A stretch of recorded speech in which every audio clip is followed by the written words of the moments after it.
پہنچے تو لوگوں نے ان کے لیے آنکھیں بچھا دیں۔ میر کے لکھنؤ پہنچنے سے پہلے ہی ان کی شہرت وہاں پہنچ چکی تھی، اس لیے جب وہ خود وہاں پہنچے تو لوگوں نے ان کا بہت استقبال کیا اور ان کے لیے اپنی آنکھیں بچھا دی۔ یہ مقبولیت اردو کے کسی دوسرے شاعر کو نصیب نہیں ہوئی تھی۔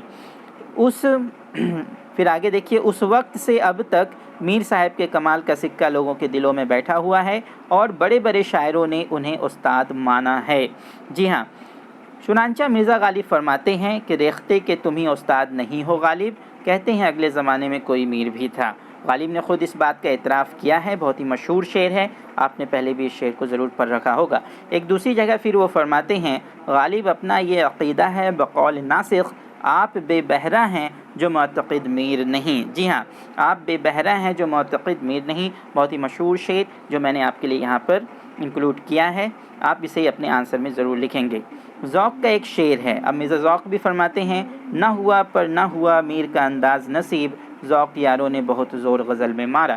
ذوق نے بھی میر کی بزرگی کا اعتراف کیا اور یہ کہا کہ بہت کوشش کرنے کے بعد بھی وہ میر کا انداز حاصل نہیں کر پائے۔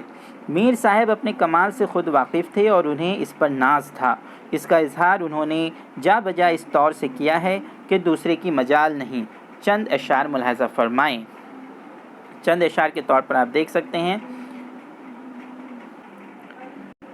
ریختہ خوب ہی کہتا ہے، ریختہ دیکھیے آپ شعر اسکرین پر دیکھ سکتے ہیں، ریختہ خوب ہی کہتا ہے جو انصاف کرو، چاہیے اہل سخن میر کو استاد کریں۔ اور پھر شعر دیکھیے گا، ریختہ رتبے کو پہنچایا ہوا اس کا ہے، معتقد کون نہیں میر کی استادی کا۔ تو یہ سب جو اشعار ہیں، اس سے یہ ظاہر ہوتا ہے کہ میر کو خود اپنی شاعری اور اپنی عظمت کا اندازہ تھا، احساس تھا۔ اور شعر دیکھیے گا، جہاں سے دیکھیے ایک شعر شور انگیز نکلے ہے، قیامت کا سا ہنگامہ ہے ہر جا میرے دیوا میں۔ پھر ایک جگہ فرماتے ہیں، جانے کا نہیں شور سخن کا میرے ہرگز، تا حشر جہاں میں میرا دیوان رہے گا۔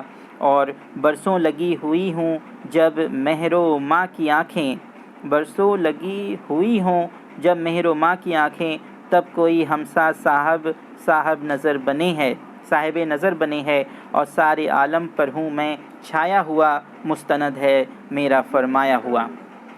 پھر آگے دیکھیے آپ کہ میر صاحب کی شاعری اپنی بعض خصوصیات کی وجہ سے اردو زبان میں نہ صرف ممتاز حیثیت رکھتی ہے بلکہ اپنی نظیر نہیں رکھتی، نظیر یعنی کہ اپنے جوڑ کا کوئی اور مثال نہیں رکھتی۔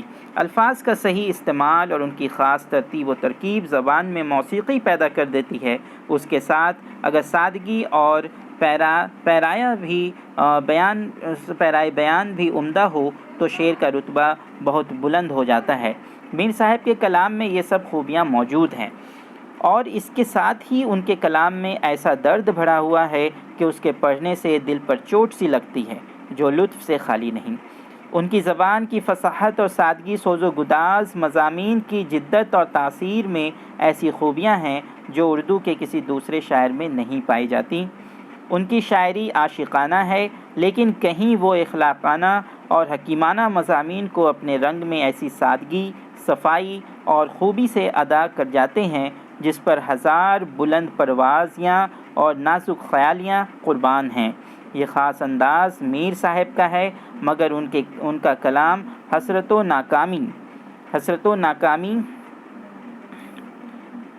ناکامی، ہرما و مایوسی سے بھرا ہوا ہے۔ وہ ایسے زمانے میں پیدا ہوئے جبکہ مسلمانوں کے اقبال کا ستارہ گہنا رہا تھا اور ہر طرف مایوسی اور ناکامی نظر آتی تھی، اور ان عبرت انگیز اور دلگداز واقعات اور انقلابات کو دیکھ کر جو چند خاندانوں اور شہروں کا نہیں بلکہ ملکوں اور قوموں کا خاتمہ کر دیتے ہیں، ممکن نہ تھا کہ میر صاحب کی اسی اثر قبول طبیعت ان حالات سے متاثر نہ ہوتی۔ یہی وجہ ہے کہ اگرچہ ان کے کلام کی فصاحت و بلاغت سے، یہاں پہ فصاحت لکھنا چاہیے تھا، فصاحت لکھا گیا ہے، فصاحت و بلاغت سے خاص لطف حاصل ہوتا ہے، مگر پڑھنے والے کے دل پر مایوسانہ اثر پیدا کیے بغیر نہیں رہتا۔ شگفتگی اور زندہ دلی میر صاحب کی تقدیر میں نہیں تھی، وہ سراپا یاس و ہرما تھے۔ پھر آگے دیکھیے، اور یہی حال ان کے کلام کا ہے، گویا ان کا کلام ان کی طبیعت و سیرت کی ہو بہو تصویر ہے، اور غالباً یہی وجہ ہے کہ وہ اصلیت اور حقیقت سے خالی نہیں۔ ان کا کلام دراز کا استعارات، بعید از قیاس موالگے اور خلاف عادت امور سے پاک ہے، بھوندے اور بیجا تکلف و تنزع اور فضول لفاظی کا نام نہیں۔ وہ قلبی واردات اور کیفیات کو نہایت سادہ، شائستہ اور صاف زبان میں ایسے دلکش اسلوب سے بیان کرتے ہیں کہ وہ بات جو وہ کہنا چاہتے ہیں وہ دل میں اتر جاتی ہے۔ غرض یہ کہ ان کا کلام ہر لحاظ سے سہل متمنی ہے، اور سہل متمنی کلام کا تجزیہ کر کے الگ الگ اس کی خوبی کا گنوانا ناممکن ہے، کیونکہ اس سے کلام کی خوبی کا اندازہ تو ہوتا نہیں، البتہ اس کی نسبت غلط فہمی پیدا ہونے کا اندیشہ ضرور ہوتا ہے۔ تو بات واضح ہے۔ پھر آگے دیکھیے، شاعر کے کلام کا ایک بڑا معیار اس کے کلام کی تاثیر ہے۔ اگر اس معیار پر میر صاحب کے کلام کو جانچا جائے تو ان کا مرتبہ شعراء میں سب سے اعلیٰ پایا جاتا ہے۔ بالکل، ان کے اشعار سوز و گداز اور درد کی تصویریں ہیں، زبان سے نکلتے ہی دل میں جا کر بیٹھ جاتی ہیں۔ مثال کے طور پر، شام سے کچھ بجھا سا رہتا ہے، دل ہوا ہے چراغ مفلس کا۔ چلیے پھر آگے دیکھیے کہ مختصر طور پر ہم یہ کہہ سکتے ہیں کہ میر تقی میر اردو زبان کے سب سے قد آور ہیں، اور صدیاں گزر جانے کے بعد بھی اس پائے کا دوسرا شاعر پیدا نہیں ہوا۔ اور بے شک میر تقی میر ایک بہت ہی بلند پایہ اور عظیم ہستی شاعر ہیں، جس کا اعتراف اردو کے بڑے بڑے شعراء اور ناقدین ادب نے کیا ہے۔ بہت ہی مشہور اور معروف شاعر، تا حشر انہیں یاد کیا جائے گا، ان کے احسانات کو کبھی فراموش نہیں کیا جا سکتا۔ یہ ایک بہت ہی ضروری باب ہے، اگر آپ اردو آنرس سے اپنی پڑھائی کر رہے ہیں تو یہ آپ کو آگے بہت کام آئے گا۔ تو امید کرتا ہوں کہ آپ اسے سمجھ گئے ہوں گے، آپ اسے نوٹ بھی کر سکتے ہیں، اور اگر آپ کو اس کا PDF چاہیے تو آپ میرے واٹس ایپ نمبر پر کانٹیکٹ کریں 7362060158۔ اس پہ آپ صرف میسیج ہی کر پائیں گے، کال آپ اس پہ نہیں کر سکتے، تو آپ میسیج کر کے ہمیں بولیں، آپ کو اس کا PDF آپ کو دے دیا جائے گا۔ تو چلیے آج کے اس ویڈیو میں بس اتنا ہی۔ ایک بار پھر چھوٹی سی گزارش، اگر چینل پہ نئے ہیں، چینل کو اب تک سبسکرائب نہیں کیا ہے تو چینل کو سبسکرائب بھی کر دیں اور بیل آئیکن کو بھی پریس کر دیں۔ تو آج کے اس ویڈیو میں اتنا ہی اسٹوڈنٹس، پھر ملیں گے نئے ویڈیو میں نئے کوشچنس کے ساتھ، تب تک کے لیے اجازت دیجیے، شکریہ۔